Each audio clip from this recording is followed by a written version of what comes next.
जैसे ही हम घर में प्रवेश करते हैं तो किसी निश्चित दिशा से प्रवेश करेंगे, है ना। ये संभव है कि हम अगर मल्टी में रहते हैं तो उस मल्टी का प्रवेश द्वार एक तरफ हो और हमारे फ्लैट का द्वार दूसरी तरफ हो, है ना। अगर इंडिपेंडेंट हाउस बनता है तब उसमें द्वार निश्चित है कि हमारे जो मुख्य भवन है और हमारा अपना भवन है, अपना फ्लैट है, ये जहाँ हम रहते हैं, वो दोनों की दिशा लगभग एक है। तो द्वार निर्णय के शास्त्रोक्त तरीके बहुत सारे। मुख्यतः पूर्व दिशा सर्वश्रेष्ठ मानी जाती है। पूर्व दिशा सर्वश्रेष्ठ इसलिए मानी जाती है क्योंकि वो कोई भी प्रोफेशन हो, कोई भी राशि हो, किसी भी क्षेत्र का आपका कार्य क्षेत्र हो, सबके लिए पूर्व दिशा सर्वोत्तम मानी जाती है। तो एक वैसे तो बहुत गूढ़ भाषा में वास्तुशास्त्र की सारी चीजें हैं, तो इसको योनि से अगर हम देखते हैं तो ध्वज, धूम्र, सिंह, श्वा, वृष, खर, गज, काक, इसको योनियां कहते हैं। तो योनि का मतलब होता है ओरिएंटेशंस। तो वैसे तो इसके कुछ मैथमेटिकल कैलकुलेशंस होते हैं, उस मैथमेटिकल कैलकुलेशंस के तहत ये निश्चित किया जाता है कि किस व्यक्ति को, किस प्रोफेशन को, किस राशि को, किस स्थान में कौन सा द्वार देना चाहिए जो उसके लिए सर्वश्रेष्ठ होगा। लेकिन अगर हम इन गणनाओं में नहीं जाएं, क्योंकि जब हम टाउन प्लानिंग करते हैं, जैसे जनकपुरी बनी थी, अयोध्या बनी थी, तो जब टाउन प्लानिंग होती है तो कई दिशाओं में द्वार करना पड़ता है। तो वो उन सारी सूक्ष्म कैलकुलेशंस के हिसाब से वो द्वार किए जाते थे। लेकिन यदि मूलतः मोटे रूप में यदि हमारे पास समय नहीं है या हमको जल्दी निर्णय करना है या स्थूल रूप में हम बहुत गहराई में नहीं जाना चाहते हैं, तो ये स्पष्ट समझ लें, अगर हम पूर्व द्वार का घर चुनते हैं तो वो किसी भी राशि के लिए, किसी भी प्रोफेशन के लिए, किसी भी व्यक्ति के लिए वो हमेशा शुभ होगा।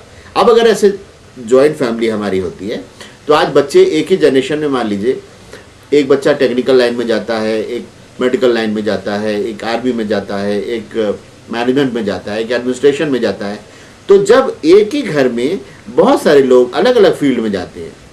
पहले का ज़माना तो है नहीं कि जो ज़मींदार था उसके बच्चे ज़मींदार होते थे, जो राजा था तो उसके बच्चे राजा हो जाते थे। तो अब चूंकि समय बदला है, तो अब चूंकि एक फैमिली से बहुत सारे क्षेत्र के लोग निकलते हैं, तो ऐसे में सर्वोत्तम होता है पूर्व दिशा का घर। क्योंकि पूर्व दिशा के घर में अगर हम कई जनरेशन्स के लोग भी उसमें रहते हैं और उनके प्रोफेशंस अलग हैं, उनकी राशि अलग है, तब भी वो घर उनके लिए बहुत सुटेबल होगा। तो मुख्यतः पूर्व दिशा सर्वोत्तम होती है प्रत्येक व्यक्ति, प्रत्येक प्रोफेशन के लिए। इसके बाद नॉर्थ, उत्तर की दिशा आती है। उत्तर की दिशा भी शुभ होती है, लेकिन जब हम और डीपर कैलकुलेशंस में जाते हैं, बहुत सूक्ष्म जाना पड़ता है उसमें, तब व्यक्ति के प्रोफेशन के हिसाब से, अब जैसे बहुत सारे 16 प्रकार के द्वार निर्णय होते हैं, बहुत वेरिएशंस होते हैं उसमें। तो एक राशि के हिसाब से होता है, एक नक्षत्र के हिसाब से होता है, एक स्थान के हिसाब से होता है, एक भवन के आकार के हिसाब से होता है, एक भवन, पूरे वास्तु पुरुष में भवन का मुख्य प्रवेश द्वार किधर है, उसके आधार पर सारे द्वार निर्णय होते हैं। तो ये बहुत सारे वेरिएशंस होते हैं। जैसे बहुत थिक विद्या नहीं है कि एक पॉकेट बुक पढ़ के आ जाए, इसमें बहुत गहराई में जाना पड़ता है। तो इसमें इतने तरीकों से द्वार निर्णय किया जाता है। तो मुख्यतः अगर हमको द्वार का निर्णय करना है तो हम ये चीज देखें कि अगर हमको पूर्व का द्वार मिलता है तो सर्वोत्तम है, और उसमें हमको किसी भी चीज के बारे में कोई ज्यादा सोचने की आवश्यकता नहीं है। लेकिन पूर्व का अगर हमारे पास प्लॉट है, पूर्व का भवन है, तब भी उसमें यह ध्यान देना बहुत आवश्यक है कि उसका आंतरिक नियोजन हम कैसे करते हैं। अब एक फैमिली है, उसमें अलग अलग राशि के लोग रहते हैं। राशि का क्या अर्थ हुआ? राशि का अर्थ हुआ कि जिस समय जिस बच्चे का जन्म हुआ, जैसे मदर से कॉर्ड कटी तो पूरे यूनिवर्स के रेडिएशन से उसका एक्सपोजर होता है। अगर और सूक्ष्म में जाएं तो वो समय, जिस समय गर्भाधान होता है, वो समय बहुत महत्वपूर्ण होता है। खैर वो तो विषय, ज्योतिष के विषय की बहुत गहराई की बात है। लेकिन अभी हम मूलतः जो बात कर रहे हैं कि बायोकेमिस्ट्री की बात कर रहे हैं। अलग राशि का मतलब होता है कि जितनी राशियों के लोग अलग अलग हैं उनकी बायोकेमिस्ट्री अलग अलग होती है, उनके जो केमिकल जनरेशंस, केमिकल सिक्रीशंस के तरीके अलग अलग होते हैं। इसमें बहुत तर्क वितर्क की आवश्यकता नहीं है, बहुत प्रमाण, बहुत साइंटिफिक एनालिसिस की आवश्यकता नहीं है।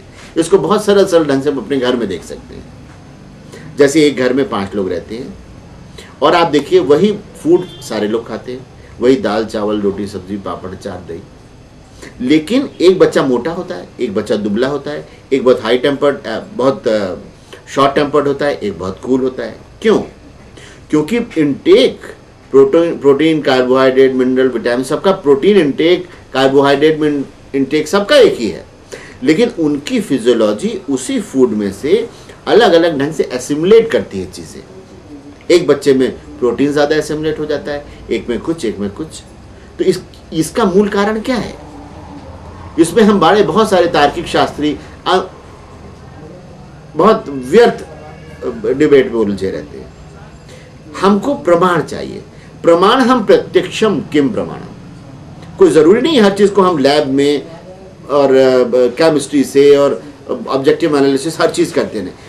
हर जगह लैब है, हर जगह ऑब्जेक्टिव एनालिसिस आप कर सकते हैं। आप अपने घर में ऑब्जेक्टिव एनालिसिस कर सकते हैं। कैसे?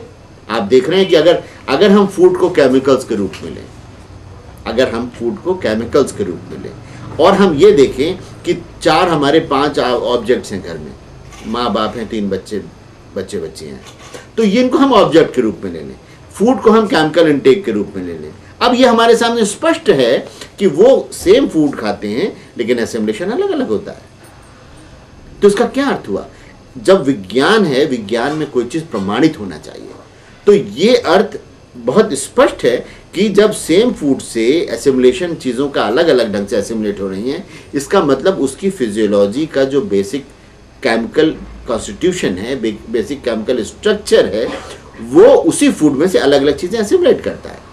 इसका अर्थ है कि उसकी बॉडी में एक पर्टिकुलर केमिकल प्रोमिनेंट है, एक पर्टिकुलर दूसरा तीसरा केमिकल प्रोमिनेंट है। इसी को आयुर्वेद में वात, पित्त और कफ के हिसाब से ये जो इसके परम्यूटेशन कॉम्बिनेशंस बनते हैं, इससे अलग अलग प्रकार की प्रकृति बनती है। एक वात प्रकृति बहुत गतिशील होगा, एम्बिशियस होगा, शीघ्रगामी होगा, जल्दी चलने वाला होगा। पित्त प्रधान व्यक्ति एग्रेसिव होगा, तेजस्वी होगा।